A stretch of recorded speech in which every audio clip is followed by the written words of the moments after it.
with today's prices of good quality rods, we need to avoid rod breakage. I just, again, talked to someone regarding that. How can we prevent that?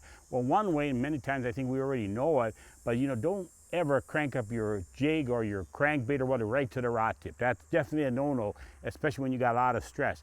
When I store personally my rods, I always put a little bit of shall we say, less tension on the line itself, so it's got a little bit of a slack in it. And the other two, so often we hear the comment, well, we got a lot of weeds on our crankbait, so what we do, we take that rod, and I call it slapping that crankbait in water to free it. That's also a no-no.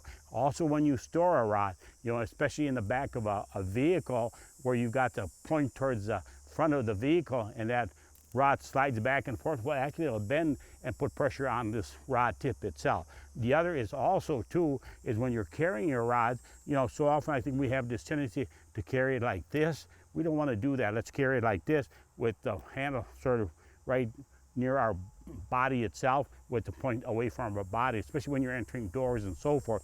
The other I hear a lot of is slamming the rods in the door. Something we have to avoid. Just take the extra time and making sure that you do not do that. We want to prevent this rod breakage because of the cost, and then of course the hassle of replacing that rod. There's a lot of things that we can do with rods to avoid breakage. Just pay attention to what you're doing and you'll be just fine.